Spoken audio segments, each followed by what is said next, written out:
여러분은 신성한 공익제보와 기밀 유출죄 이 차이에 대해서 어떻게 생각하십니까?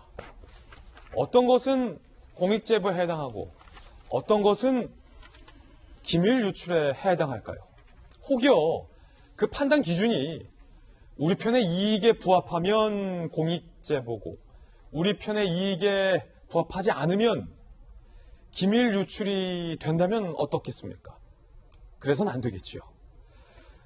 차규근 법무부 출입국 외국인 정책본부장은 김학의 전 차관의 불법 출금 의혹과 관련돼서 공무상 기밀 유출죄로 고발을 검토하겠다고 밝혀서 논란이 일고 있습니다.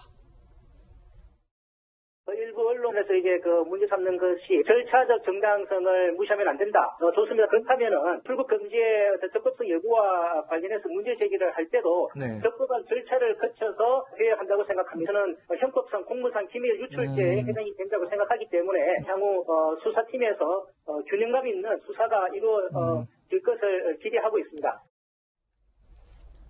법무부는 공익신고자를 공무상 기밀 유출죄로 고발을 검토하겠다라고 밝혔습니다.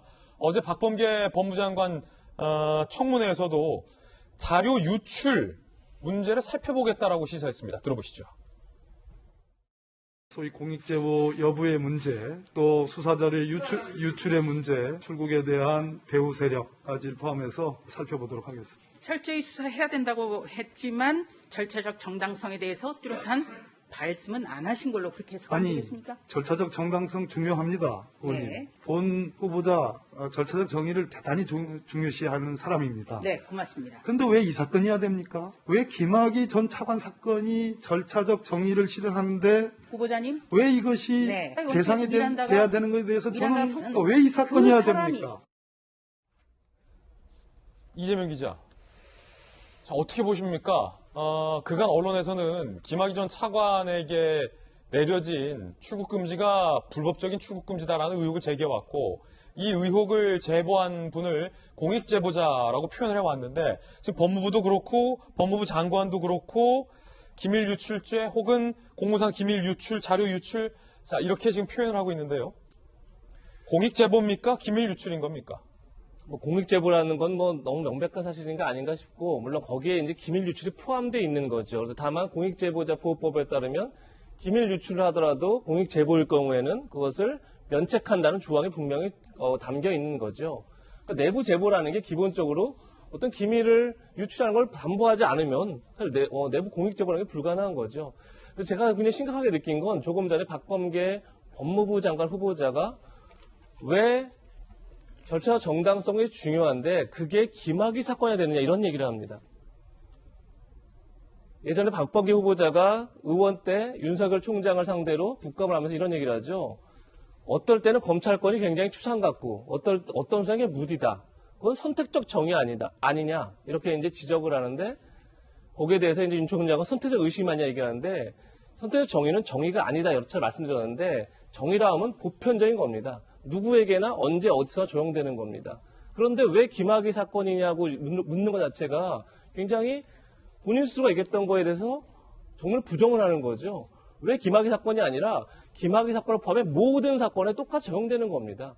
어떤 사건이든 어떤 나쁜 사람을 처벌할 때도 언제나 적법한 절차, 적법한 수사, 적법한 재판이 필요하다는 게 법치주의의 가장 기본적인 내용이죠. 그 얘기를 지금 질문하고 있는데 그게 왜 김학의 사건이어야 되느냐. 다시 말해서 김학이라는 사람은 적법하지 않아도 상관없고 다른 사람한테 적법해야 되고 만약에 그런 의견이라면 그야말로 법치주의를 부정하는 얘기인 거죠. 그런 점에서 저는 굉장히 박범계 후보자가 어떻게 저런 발언을 할 수 있지라고 굉장히 의아했고 어쨌든 공익제보자를 보호한다는 건 문재인 대통령의 2012년, 2017년 대선 때마다 나왔던 공약입니다. 그리고 2017년 때 그게 왜 중요했냐면 2016년 국정농단 사건 자체가 내부 고발에 의해서 출발한 사건입니다. 그런 점에서 당시에는 굉장히 민주당이 그 내부 고발을 높이 평가했던 거죠.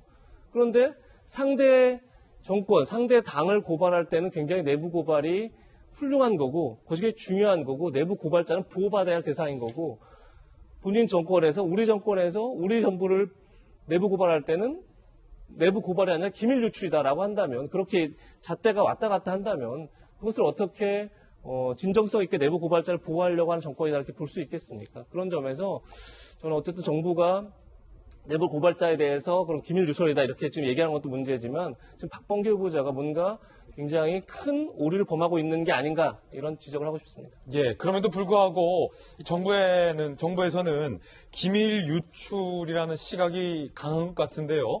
공익 제보자, 당사자는 이런 입장을 밝히고 있습니다. 당청이 기밀 누설 고발을 검토하겠다라고 밝혔죠. 공익신고자 A씨는요. 나에 대한 고발 징계 등 이루어지면 책임을 묻겠다. 허위사실 유포로 인한 명예훼손죄에 해당한다라며 권익위에 보호 조치를 요청했습니다. 공익 제보자로서 보호를 요청한 겁니다. 증거자료 중 극히 일부를 사본에 첨부했고 법령상 공익신고 대상인 정당에 적합하게 제출했다. 공익신고자 보호법, 신고 불이익을 줄 경우 3년 이하 징역 3천만 원 이하의 벌금으로 공익신고자에게 불이익을 주지 못하게 보호하도록 돼 있는데, 자, 김광삼 변호사님, 그런데도 불구하고 앞서 법무부 관계자의 발언도 들었고 법무부 장관의 발언도 들었습니다. 자, 법적으로 김광삼 변호사께서는 어떻게 보십니까? 근데 공익신고자 해당이 되죠. 그래서 공익신고 과정에는 어쩔 수 없이 불가피하게 기밀이 누설될 수밖에 없어요. 만약 내부적인 자료 자체를 기밀 누설로 처벌한다고 하면 그러면 공익신고를 누가 할 수 있겠어요. 그래서 이제 공익신고자 자체는 기밀 누설을 한다 하더라도 이게 위법하지 않도록 법을 제정해 놓은 것이 공익신고자에 관한 법이거든요. 이제 그렇게 볼 수가 있는데 지금 법의 규정이 그렇게 돼 있음에도 불구하고 이제 정권을 전체적인 이전 정권도 마찬가지고 현 정권도 마찬가지인데요. 공익신고자에 대한 기준이 따로 있어요. 정치권은. 자기 편에 유리하게 하면 그건 공익신고자고 자기 편에게 불리하게 하면 그건 범죄자예요. 그러니까 딱 이분법적으로 나눠갖고 이렇게 사실은 공격하고 한단 말이에요. 우리가 기억을 더듬어 보면 정인회 사건 다 기억하잖아요. 정인회 사건은 뭐예요? 나중에 결국 최성원 씨가 국정농단 했다는 것이 밝혀졌잖아요. 근데 그 당시에는 그 문건의 내용이 아니고 왜 유출됐냐 이거 그것 가지고 계속 하다 결과적으로 기밀누설이랄지 아니면 공공기능관리법 위반으로 고발을 하고 결국 무죄 받았어요. 그 다음에 이제 최근에 이제 추미애 전 장관과 관련된 추미애 장관인가 전 장관인지 아직 제가 개념이 좀 모호하긴 한데 그 본인 아들에 대한 휴가에 대해서 문제 제기하니까 단독범이라고 얘기하지 않았어요? 장관이죠. 아직은 추장관이. 예. 그래서 자기가 불리한 범죄인이에요. 그런데 제가 볼 때는 이번 공익신고자를 보면 수사를 했던 검사 중에 한 명이 아닌가 이제 저는 그런 추측을 해요. 제가 틀릴 수도 있지만. 그래서 굉장히 보면 치밀하고 본인이 아마 법 전문가로서 전부 다 그걸 따져봤을 거예요. 그렇기 때문에 권익위에다가 신고를 하고 그다음에 국민의힘 국회의원에다가 신고를 하는 거예요. 그러니까 공익제보자로서 요건을 다 갖추고 저는 신고한 걸 보입니다. 그러면 이 사건 자체의 본질은 뭐예요? 적법 절차를 지켰느냐 안 지켰느냐잖아요. 이거 수사 자료가 밖으로 유출됐냐 유출되지 않았냐 이게 아니단 말이에요. 그런데 당사 입장에서는 사실 검찰 수사 과정에서 이건 문제가 없다. 정말 적법했다. 그렇게 주장해서 문제가 없다는 걸 입증하면 되는 것이지 왜 본질과 다르게 신고한 사람을 범죄자로 취급을 해서 처벌하려고 하는 이 시도 자체는 정말 아주 잘못됐다고 봅니다.